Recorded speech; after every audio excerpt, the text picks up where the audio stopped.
Ini tidak kencang, tapi syahdu. Suara beginilah yang kasih bernafsu laki-laki,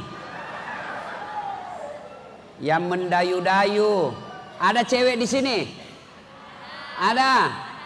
Cewek, kalau dia telepon ke cowok, jangan suaramu mendayu-dayu, jangan suaramu menggelombang, karena bisa membuat laki-laki bernafsu. Coba itu ditelepon sama cowoknya. Assalamualaikum. Waalaikumsalam.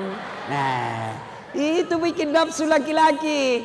Tanya lagi cowoknya, kamu di mana, Dek? Di rumah aja. Lagi bikin apa? Baring-baring aja, Kak. Nah, itu bikin nafsu laki-laki. Coba kalau kau salam. Assalamualaikum. Waalaikumsalam. Di mana? Di rumah. Lagi apa? Baring-baring. Apa tanya-tanya? Nggak nafsu itu laki-laki. Langsung dia bilang, tutup mi pale. Assalamualaikum. Nah, coba suara bapak-bapak, ibu-ibu diam. Bapak-bapak didengar salawatnya. Ayo, Pak, jangan mempermalukan jenis kelamin. Yuk. Salatu ala toha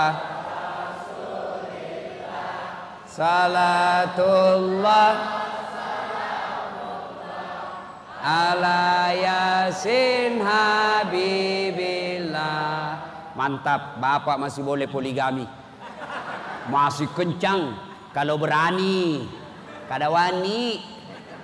Bapak, saudara-saudara sekalian, Ramadan telah tiba. Ramadan ini banyak sekali namanya. Mari kita lihat satu. Ramadan ini dilipat gandakan segala kebaikan. Maksudnya Bapak melakukan satu kebaikan, pahalanya 700 kali lipat. Oleh karena itu, selama Ramadan ini perbanyak kebaikan-kebaikan. Manfaatkan Ramadan ini memperbanyak amalan-amalan. Amalan apa? Yang gampang-gampang saja dulu. Satu, tiada hari tanpa wudhu. Kemana-mana selalu ada wudhunya. Mau pergi sekolah, wudhu dulu. Mau pergi ngaji, wudhu dulu. Mau pergi kantor Pak Bupati, wudhu dulu. Ibu-ibu mau pergi pasar, wudhu dulu. Mau pergi gosip, wudhu dulu. Ada tukang gosip di sini? Ada? Ada, tadi saya masuk, dia gosip saya. Begitu saya turun dari mobil langsung bilang, itu juga bajunya waktu di TV One. Kenapa? Khusus saya kok. Saya pakai baju kau yang sibuk. Dasar ibu-ibu. Macapilah. Ada juga kadang ngomong, kadang berpender. Diam-diam aja si Kobi. Tapi mulutnya dong. Iya. Ayo, adik-adik, mau kemana-mana ada wudhu. Pak Bupati, alhamdulillah kalau Pak Bupati kita ini, satu kelebihan yang senang sama saya, Pak Bupati kita ini lembut, santun, sopan, kada macam-macam. Masya Allah, hebat. Ya, kemana-mana ada wudhu. Ada yang tanya, Ustadz, kalau saya selalu ada wudhu, apa kelebihannya? Setiap saat ada wudhuku, apa hebatnya? Kata Allah dalam Al-Quran, orang yang selalu ada wudhunya, innallaha yuhibbut tawwabina wa yuhibbul mutattakhirin. Dicintai oleh Allah. Coba bayangkan Pak, 30 hari Ramadan, selama 30 tidak pernah kita tidak ada wudhu, 30 hari selalu ada wudhu, maka lepas Ramadan pasti kita merasa tidak enak kalau kita dalam keadaan tidak wudhu. Orang yang ada wudhunya dicintai Allah. Kalau sudah dicintai Allah, apa hebatnya? Orang yang dicintai Allah, satu, apa dia minta pasti dikasih. Ya Allah. Halo ibu, bu, capek mak kipas ibu. Ada ibu-ibu di situ ngipas terus begini. Capek tangannya kipas, kepalanya lagi dikasih goyang.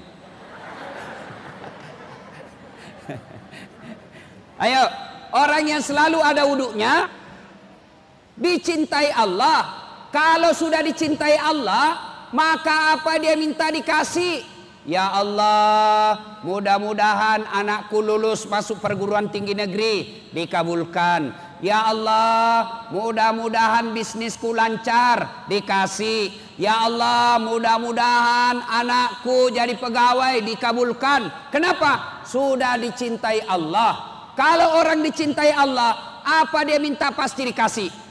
Contoh, ada anak muda, pacar baru, cewek mata duitan.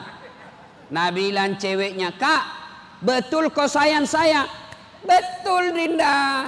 "Serius?" "Benar." Kata ceweknya, "Kalau abang betul sayang sama saya, belikan saya pulsa 200." Nggak ada duitnya sang cowok. Dia pikir, daripada saya diputuskan cintaku, lebih baik saya ngutang.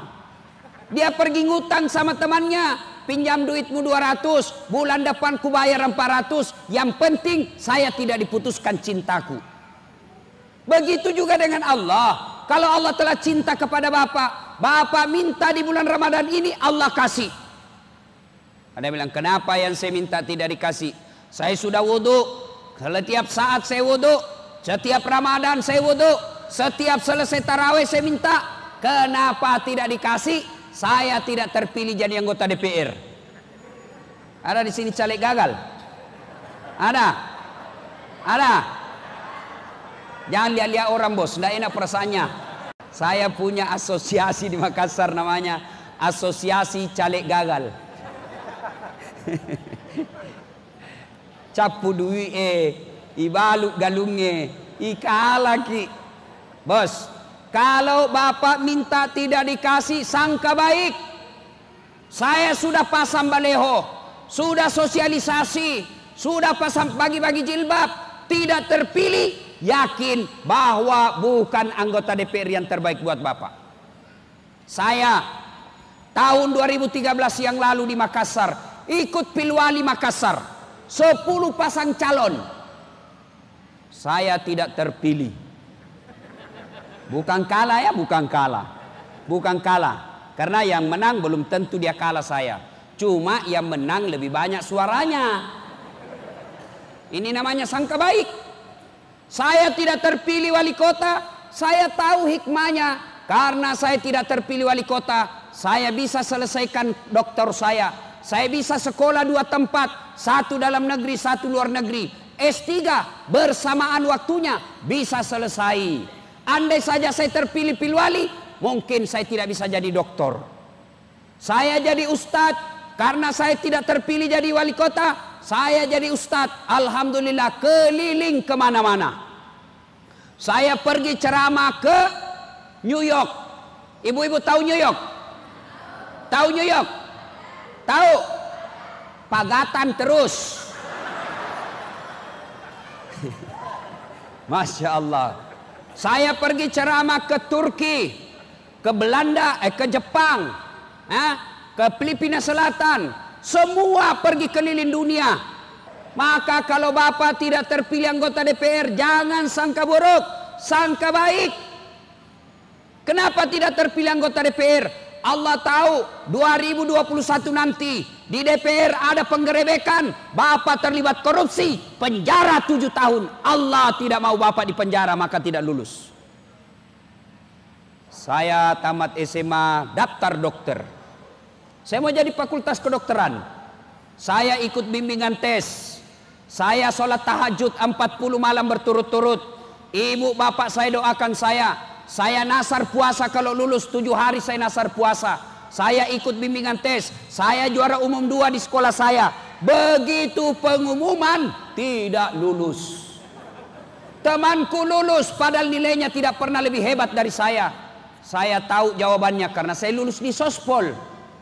Saya lulus di Sospol, saya tahu jawabannya. Ketika saya pulang kuliah, terjadi tabrakan Jalan Perintis Kemerdekaan. Saya turun tolong dia, berceceran darah di aspal. dia yang tabrakan, saya yang pingsan. Ternyata saya tidak bisa lihat darah. Sampai sekarang Pak, biar itu di YouTube, kalau saya lihat orang berkelahi, batikam, weh kayak mau pingsan saya. Ternyata saya sampai sekarang tidak bisa lihat darah. Seolah-olah Allah ingin berkata kepada saya, hei Das'ad, bagaimana kau jadi dokter? Nah kau tidak bisa lihat darah, cilaka. Ayo, maka para caleg yang tidak terpilih, jangan berkecil hati, jangan kecewa. Bapak-bapak juga yang sudah dikasih jilbab dan tidak dia pilih itu orang, sesak kok nanti kalau mati. Di blender kok. Mau janji orang baru mau bohongi. Hati-hati yang makan serangan fajar. Banyak pasti di sini. Datang orang dia bilang siaga duina. Bos, dengar. Dengar. Selesai perang Badar. Perang Badar bersama Nabi membela agama Allah. Ada yang meninggal sahabat satu. Meninggal. Seluruh sahabat berkata, ahlul jannah. Ini orang mati masuk surga. Kata Nabi, tidak. Dia masuk neraka ini orang. Masuk neraka. Sahabat heran. Kenapa bisa ya Rasul? Dia membela agama Allah. Berperang bersama Nabi. Kenapa dia masuk neraka? Kata Nabi, periksa kantongnya. Periksa kantongnya. Begitu diperiksa kantongnya, ada barang haram yang dia ambil dari negara tanpa pengetahuan. Dia curi. Itu baru di kantongnya. Bagaimana bapak yang makan? Dikasih gula 2 liter. Dikasih rokok. Masih sakit cilaka. Yang ketawa, saya serius ini. Maka bapak-bapak yang sudah ngambil, kasih kembali uangnya orang. Selama bapak tidak kembalikan itu uang orang, selama itu bapak tidak diterima tobatnya. Biar bapak 40 malam sholat tahajud, mohon ampun selama Ramadan, tapi orang yang kita tipu sakit hati, bapak tidak minta maaf sama yang kita tipu, bahkan kita tidak kembalikan barangnya, maka selama itu bapak tidak diterima tobatnya. Maka jangan heran selama Ramadan 30 hari berdoa tidak dikasih doanya. Maka sebentar kasih kembali uangnya orang. Maka nih kau capuk nih Ustaz. Puran yang lihat burasa. Selei. Iga suruh kau malai boja. Ya. Nah, doa. Satu, orang yang selalu ada wudunya dicintai Allah. Orang yang dicintai Allah selalu dikasih apa yang dia mau. Kalaupun dia tidak dikasih apa yang dia mau, percaya bahwa apa yang bapak minta tidak baik. Yang kedua, orang kalau selalu ada wudunya terpelihara dari dosa dan maksiat. Contoh, saya kalau ada wuduku, pergi sekolah dulu atau SMA dan kuliah, kalau saya mau naik PT-PT, apa namanya di sini kalau PT-PT? Taksi. Kalau saya mau naik taksi, saya tidak mau kalau banyak cewek di atas. Enggak usah, nanti rusak wuduku. Terpaksa naik karena tidak ada pilihan, kita mau ujian. Oke, saya naik di atas PT-PT, tidak mau saya duduk dekat cewek. Cewek di sini, saya di sini. Terpaksa duduk dekat cewek karena ini yang kosong. Oke, saya duduk ke cewek, tapi saya selalu waspada. Begitu sopir rem mendadak, ku pegang itu besi baru ku tahan. Itu kalau ada wudu. Tapi kalau tidak ada wuduku, belum direm, sudah pura-pura jatuh. Coba, orang yang selalu ada wudunya terpelihara dari dosa. Jangankan orang lain. Saya kasih contoh. Bapak ibu, suami istri, selesai wudu, mau jabat tangan. Saya lihat itu mamaku kalau sudah wudu nambah dada bapakku langsung, aja, bela aku. Coba, padahal suami istri itu. Meskipun sebenarnya berbeda pendapat ulama. Syafi'i tidak boleh, batal. Kalau Imam Ahmad, selama bapak tidak nafsu, tidak batal. Maka saya, kalau mahasiswaku di UNHAS yang cewek-cewek, yang cantik-cantik, saya tidak mau jabat tangan, saya begini saja. Karena Ustaz, selamat hari raya Ustaz. Kenapa? Dia muda, saya juga muda. Dia cantik, saya gagah. Ustaz, masa nafsu? Iya, saya manusia. Masa Ustadz nafsu sama cewek? Iya, ayat tidak mengatakan la taqrabus zina illa Ustadz. Jangan dekati zina kecuali Ustadz. Tidak, semua. Biar Ustadz kalau cewek cantik hancur kok. Maka kalau mahasiswaku saya begini saja. Tapi kalau ibu-ibu majelis taklim yang sudah 60 tahun, 70 tahun, yang sudah bau minyak gosok, saya jabat tangan, saya anggap mamaku. Tidak mungkin saya nafsu sama mama-mama. Ya tidak lah kalau mama-mama yang nafsu sama saya. Yuk, jabat tangan. Ya, orang kalau ada wudhunya terpelihara dari dosa. Jabat tangan. Ini yang banyak juga, mumpun saya ingat. Ada yang tanya, Ustadz, bagaimana kalau puasa berhubungan suami istri siang hari? Ramadan. Wah, pelanggaran besar, bos. Apa bayarnya? Puasa kok 60 hari berturut-turut. 60 hari berturut-turut. Artinya apa? Kalau rusak puasanya di 58, mulai lagi dari 1. Makanya jangan coba-coba tidur siang sama istri. Apalagi yang pengantin baru, jauh-jauh kok. Bagaimana kalau malam? Halal. Malam sudah buka, bahkan boleh dipakai buka. Ya, aku ketawa anak, ini urusan orang tua. Dari buka sampai subuh boleh sama istri. Berhubungan suami istri boleh malam. Yang penting istrimu. Kalau pacar tidak boleh, siang malam juga tetap tidak boleh. Kalau istri boleh kalau malam. Langsung dia bilang orang, ada yang datang, Ustadz, masa boleh kalau malam? Boleh, yang penting istrimu. Serius boleh. Langsung dia bilang, astagfirullah Ustadz, saya sudah 4 tahun, biar malam tidak juga. Kadongok kok. Makanya belajar kok, bos. Ada lagi yang tanya, ini yang banyak ibu-ibu tanya. Ini kan pura-pura tahu saja semua ini. Ada yang tanya, Ustadz, kalau kita sudah begitu, kita makan sahur jam 2 subuh, apakah langsung mandi? Tidak. Bukan puasa yang menyebabkan bapak mandi wajib, tapi sholat subuh. Jadi kapan mandinya, Ustadz? Mau sholat subuh. Bayangkan kalau saya begitu langsung mandi. Pengantin baru buka begitu, mandi. Pulangi taraweh jam 10 begitu lagi, mandi lagi. Mau tidur jam 12 begitu, mandi lagi. Bangungi begitu, mau makan sahur begitu lagi, mandi lagi. Mau pisang bayam begitu lagi, mandi lagi. 5 kali kau mandi satu malam, mesek kok. Ada juga yang banyak tanya ini, Ustadz, bagaimana kalau anak muda? Anak muda mimpi basah. Ya, Pak Bupati masih mimpi basah kah? Ini biasanya anak muda. Ya, kalau mimpi basah di siang hari, Ustadz, misalnya, ya misal pulang sekolah jam 1, sudah sholat duhur, dia tadarus setengah jam, ngantuk tidur, dikasih hadiah oleh Allah. Hadiahnya apa? Mimpi basah. Jam 2 siang mimpi basah. Sah tidak puasanya? Sah. Dengan catatan, begitu bangun langsung mandi. Begitu bangun langsung mandi. Sah.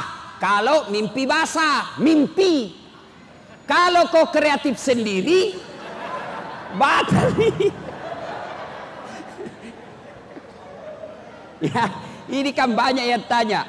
Ada lagi yang tanya, Ustadz, bagaimana menelan ludah?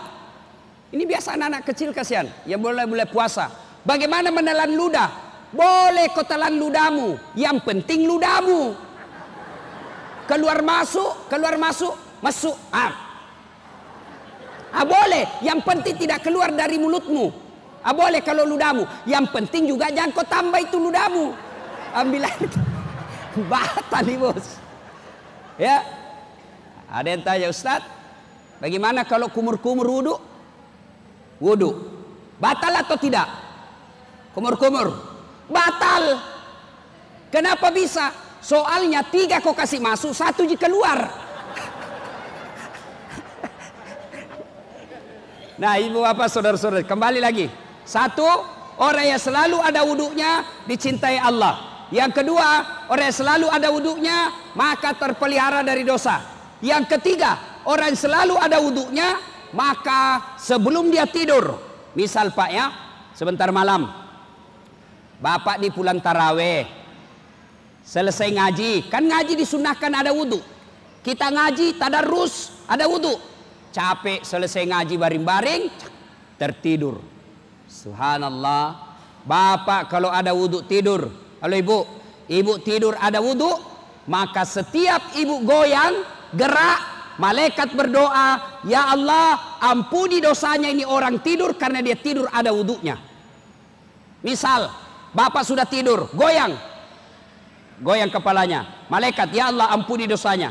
Goyang lagi tangannya, ya Allah ampuni dosanya. Goyang lagi tangannya, ya Allah ampuni dosanya. Goyang kakinya, Allah doakan malaikat, didoakan malaikat diampuni dosanya. Maka mulai sebentar Pak, setiap Bapak mau tidur, wudu dulu. Itu amalannya Nabi. Bayangkan kalau setiap gerak 70 gerak, 70 kali kita gerak dalam tidur, 70 kali malaikat mendoakan kita di malam hari, Allah ampuni dosa-dosanya. Apalagi orang yang selalu ada wudunya, dalam Al-Quran Allah jelaskan, simahum fi wujuhihim min asaris sujud. Di muka mereka nanti di akhirat ada bekas sujud. Apa bekas sujud? Bercahaya wajahnya. Apalagi keutamaan wudu. Orang yang selalu ada wudunya, insya Allah menyenangkan hati ketika dipandang wajahnya. Biasa mungkin kita lihat toh, itu Ustaz Das'ad tidak gagah, jelek, pesek, enggak juga putih, tapi senang kita foto sama dia. Senang kita lihat mukanya. Kenapa? Bisa jadi karena ada nur ilahi di wajahnya. Maka ibu-ibu, halo ibu, bu, mau ndak menyenangkan hati supaya suami senang lihat ibu? Mau? Mau ibu? Kalau ibu mau tidak usah make up. Ada juga itu perempuan dikira tembok mukanya, coklat, biru, abu-abu, krem. Ada semua nak kira tembok, gencung. Malah itu alisnya nak kasih lebih lagi sedikit. Ada kuliah itu model baru, cilla. Nak kasih lebih di sini. Pas nak gores disambar tangannya sama anaknya. Malam pesi wali. Nabi bilang, ambilkan air. Lari anaknya. Malas si jalan, airnya nak kasih keluar saja lidahnya. Daripada ibu beli make up mahal-mahal, lebih baik pembeli bedak, pembeli make up, ibu tabung, kirim ke akhirat, bawa ke masjid. Selebihnya ibu supaya disenangi suami, maka ibu lebih baik selalu ada wudu. Amalan yang pertama, Ramadan ini latihan 24 jam ada wudu. Mau kemana-mana ada wudu. Yang kedua, selama Ramadan ini, salah satu lagi kebaikannya adalah bulan penghapus dosa. Diampuni segala dosa-dosa kita. Ustadz, bagaimana cara bertobat di bulan Ramadan ini? Sal. Halo ibu. Pak. Salah satu namanya bulan Ramadan, bulan penghapus dosa. Bahkan Nabi menjelaskan celaka. Sampai 3 kali Nabi ucapkan, celaka, celaka, celaka umatku yang menemui bulan Ramadan, yang memasuki bulan Ramadan, lepas Ramadan dia tidak mendapat ampunan dari Allah Subhanahu wa taala. Macila kaki Pak, kotuo ki malampe sunga, umur panjang, masuk Ramadan lalu tidak mendapat ampunan dari Allah. Itu karena celaka kalian. Maka sekarang bagaimana supaya diampuni Allah? Bagaimana caranya supaya diampuni Allah? Satu, supaya diampuni Allah bulan Ramadan ini, banyak-banyak istighfar. Nashhadu Allah ilaha illallah wa nastaghfirullah nas'aluka ridaka wal jannah wa na'udzubika min sakhatika wan nar. Kapan bagus dibaca Ustaz? Kapan saja. Bapak-bapak duduk istighfar, ibu-ibu duduk nunggu pembeli di toko, nunggu pembeli di warung kita, sambil menunggu istighfar. Asyhadu an la ilaha illallah. Atau dengan lagu-lagu astaghfirullah rabbal baraya, astaghfirullah minal khataya. Waktu paling baik menjelang buka seperti sekarang. Makanya dulu radio kita RRI dan TVRI jelang buka dulu sebelum buka puasa, ulama memimpin istighfar. Yang kita lihat, yang kita dengar istighfar. Nashhadu Allah ilaha illallah. Dulu. Sekarang begitu mau buka muncul semua orang. Saya mengucapkan selamat buka puasa. Saya kenapa kok? Ayo. Maka ibu bapak jelang buka tidak usah nonton TV. Jelang buka lebih baik ibu sudah wudhu, sudah bagus pakaiannya, siap-siap ke masjid, menghadap kiblat, istighfar di rumah. Lebih bagus lagi kalau datang di masjid. Istighfar ki. Dengan catatan istighfarnya jangan di depan makanan. Kalau bapak istighfar di depan makanan, mulutmu istighfar, dalam hatimu mana dulu ku makan. Nashhadu Allah ilaha illallah, jalan kote 2. Wa nastaghfirullah, pisang hijau. Soto Banjar. Maka sebaiknya istighfar jangan di depan makanan. Yang berikutnya, cara bertobat di bulan Ramadan ini, selain memperbanyak istighfar, yang kedua, lazimkan sholat sunat taubat. Banyak-banyak sholat sunat taubat. Kapan waktunya Ustaz? Yang paling baik, yang paling ideal, selesai sholat maghrib, tunggu isya. Bolehkah sudah isya? Boleh. Boleh sebelum duhur? Boleh. Boleh setelah duhur? Boleh. Boleh sebelum asar? Boleh. Boleh sebelum isya? Boleh. Tapi waktu paling bagus, selesai sholat maghrib, nunggu isya. Jadi bapak, kopura ki mandre, sudah buka, jangan langsung banyak makan pak. Ini biasa kita kalau Ramadan kan siang setengah mati kelaparan, malam setengah mati kekenyangan. Dek nolek kedo, ambil porsi-porsi mengamuk. Bocor. Andre lah boja. Sudah makan tidak bisa lagi goyang. Maka ketika buka seadanya saja. Kenapa? Kalau bapak terlalu kenyang, ngantuk, malas datang ke masjid. Maka sebaiknya selesai sholat maghrib, makan kecil saja, lalu datang ke masjid. Sambil nunggu isya, sambil nunggu azan isya, bapak sholat taubat. Apalagi nih yang sudah muka-muka sakaratil maut. ya. Sholat taubat. Bagaimana caranya sholat taubat? Sama sholat sunnah yang lain. Bedanya niat. Ini selalu natanya ibu-ibu. Bagaimana usallinya Ustaz? Niat tidak harus diucapkan. Niat bahasa hati. Tanpa diucapkan sah. Coba lihat orang Arab. Bapak Ibu coba lihat orang Arab kalau di masjid. Masjid Haram, Masjid Nabawi. Coba lihat itu orang-orang Arab. Masuk masjid, jalan. Berdiri, langsung takbir. Allahu Akbar. Kalau kita kan lama ki dulu.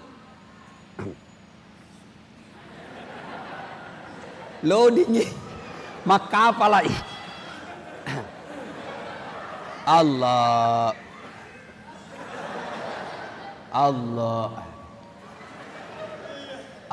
langsung duduk. Saya tanya, kenapa tidak jadi sholat dek? Ku lupa usallinya Ustaz.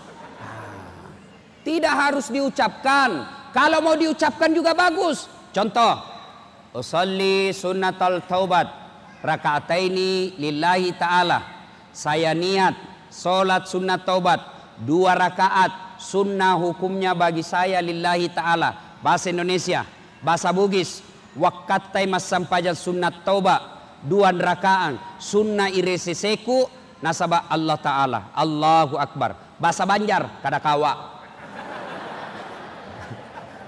Coba, sudah. Ya? Itu pun susah dihafal. Ambil cara gampang.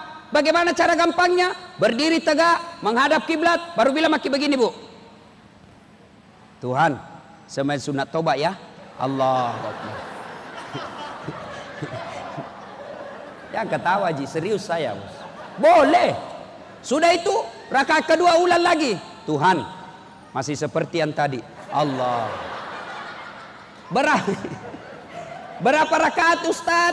2 rakaat sampai 6. Artinya 2 bagus, 4 lebih bagus, 6 lebih utama. Apa bacanya? Sama salat sunnah yang lain. Selesai takbir, Allahu Akbar. Nah, meletakkan tangan ini macam-macam. Allahu Akbar, Ahlus Sunnah wal Jamaah, antara dada dengan pusat. Allahu Akbar di atas dada. Allahu Akbar di bawah pusat. Allahu Akbar lurus. Mana yang cocok? Cocok semua. Silakan kau pakai mana yang kau mau. Mana yang salah? Kalau kau pakai semuanya. Allahu Akbar. Salah. Ya. Sudah takbir? Allahu Akbar. Macam-macam orang takbir. Ada yang begini, Allahu Akbar. Ada yang begini, Allahu Akbar. Ada juga yang begini saja kulihat kayak orang capek. Ketahui tafadir. Ada juga. Ya silakan, yang penting jangan kau salahkan orang. Ya. Mau kau pakai apa saja, yang penting jangan kau salahkan orang. Ada juga yang lebih hebat, Allah. Ada juga begitu. Ada juga. Ya. Ada juga saya lihat begini, Allah. Saya tanya, apa itu? Dia bilang, satu Allah. Oh iya. Apa dalilnya? Dia bilang, nenekku ajar kak. Nenekmu pun kalah talah. Ya, macam-macam. Silakan, tapi jangan kau salahkan orang. Sudah takbir, Allahu Akbar. Baca doa iftitah, Allahu Akbar kabira dan seterusnya. Kalau tidak hafal, langsung Al-Fatihah. Sudah baca Al-Fatihah, baca surah pendek. Surah pendek apa saja, terserah yang hafal dan yang pasti. Jangan dibaca yang susah. Seperti Wattini. Nah, itu biasa baku sambung Walasri. Wattini pertama, Walasri terakhir. Atau Al-Kafirun. Ini juga susah biasa. Tidak mau sampai. Apalagi kalau baru kau tobat. Itu di ayat nu hafal. Lebih kau diam. Wala antum abiduna ma'abud wala ana abidum ma'abadtum wala antum abiduna ma'abud wala ana abidum wala ana abidum ma'abadtum wala antum. Coba. Ya, sudah baca Al-Fatihah, waladdallin, amin. Minimal 1 ayat. 1 ayat, bukan 1 surah. Bismillahirrahmanirrahim. Alif Lam Mim. Allahu Akbar. Boleh, sah. Pun tidak ada surah pendek dihafal, waladdallin, amin. Allahu Akbar.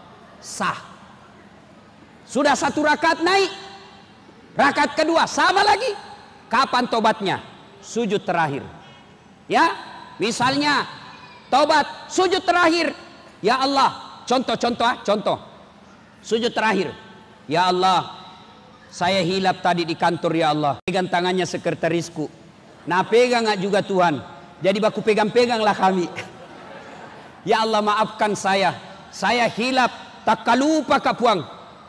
Yang lebih penting ya Allah, Rabbana la tusik qulubana ba'da is hadaitana wa hab lana min ladunka rahmah. Jangan engkau palingkan hati hamba setelah engkau berikan hidayah. Nah itu. 2 rakaat salam, 2 rakaat salam sampai 6. Ya, maka Ramadan kalau mau bertobat, 1, perbanyak istighfar, 2, perbanyak salat sunat tobat, yang ketiga, banyak bersedekah. Sedekah. Kenapa? Syarat tobat itu 4. 1, menyesal. 2, mengakui. 3, tidak mengulang. 4, ganti kebaikan. Tidak mengulang. Ini biasa juga kita tobat ibu hamil. Pernah lihat tobat ibu hamil? Pernah lihat ibu hamil melahirkan, Bu? Teriak-teriak itu tobat. Tobat nak Pak. Musesaka. Tidak mau lagi saya hamil. Kau siksa saya Pak. Terakhir ini tidak mau lagi saya. 5 bulan kemudian hamil lagi. Nah, jangan tobat seperti itu. Menyesal, tidak mengakui, ganti dengan kebaikan. Kalau selama ini Bapak malas sedekah, maka setelah bertobat rajin bersedekah. Minimal sedekahlah dengan apa? Akhlak. Saya tidak bisa sedekah dengan duit, maka sedekahlah dengan akhlak. Saya tidak bisa bersedekah dengan tenaga, maka sedekahlah dengan senyum. Karena serendah-rendah sedekah adalah senyum. Dan itu senyum gampang sekali, Pak. Ketemu orang, sudah kasih, datang, saya sedekahi kau nak.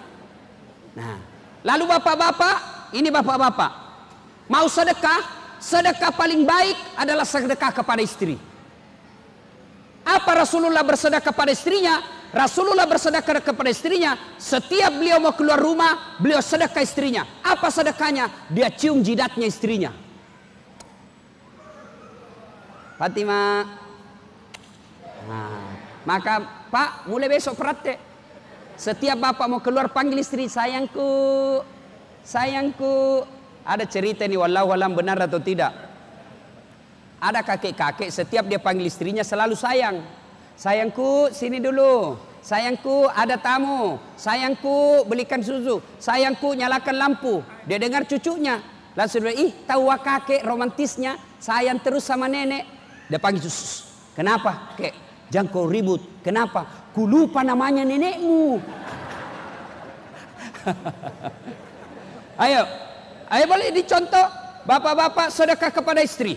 Saudara-saudara sekalian, Ramadan ini banyaklah bersedekah. Halo ibu-ibu, kalau meninggal ki, siapa yang pakai cincin tak? Siapa yang pakai gelang? Siapa yang pakai kita punya gelang? Semuanya ditinggal. Siapa yang pakai? Istri keduanya, suami. Maka bersedekahlah. Bapak-bapak jangan terlalu pelit. Demi Allah, tidak ada orang bangkrut gara-gara sedekah. Maka Ramadan ini 1 rupiah Allah nilai 700.000 rupiah. 1 rupiah sama nilainya Bapak sedekah 700.000 di luar Ramadan. Jadi kalau 1 rupiah Bapak sedekahkan 700.000 di luar Ramadan. Kak sedekah. Jangan terlalu pelit. Kita kan kentara pelitnya. Mau lihat pelitnya orang Islam, edarkan celengan. Kalau lewat depan kita itu kan pura-pura tidak lihat. Pura-pura cerita. Labak pina pas dapat diceng itu dana. Ada juga anak muda, orang tua dia tarik dompetnya lewat celengan. Begitu dia tarik, dia kasih masuk. Dia cari. Berapa dia kasih masuk? 2.000. Begitu dikasih masuk 2.000, tiba-tiba ditepuk pundaknya dari belakang anak muda. Haji, tabe. Wih, uang 100.000. Dia bilang ini orang tua, hebatnya ini anak muda. 100.000 dia sembuangkan. Dia kasih masuk celengan. Pas masuk celengan, dia bilang anak muda, tapi Haji, itu uang tadi uang bapak yang jatuh dari kantong. Apalagi masuk di celengan. Begitu sekeknya ini orang, dia datangi tuh di masjid, dia bilang buka itu celengan, salah masuk ini. Bapak saudara-saudara sekalian, Ramadan bersedekahlah. Dan yang berikutnya, di bulan suci Ramadan ini, maaf memaafkan. Pemilu sudah lewat. Pilcaleg sudah lewat. Bapak ada 3 golongan orang yang tidak diterima ibadah Ramadannya. Puasanya sah, salatnya sah, tarawihnya sah, tapi tidak dicatat di buku amalnya. 3 golongan ini, satu diantaranya adalah mereka yang memutuskan silaturahim. Maka selesai nanti ini, minta maaf sama tetangga. Kemarin kita berbeda pilihan, maafkan saya. Saling maaf memaafkan. Sudah minta maaf, dia tidak maafkan kita, bukan urusan. Yang paling penting kita minta maaf. Dia maafkan kita, bukan urusan kita. Bapak ibu saudara-saudara sekalian, sebenarnya banyak yang kita ingin sampaikan, tapi waktu yang terbatas. Kalau saya tidak salah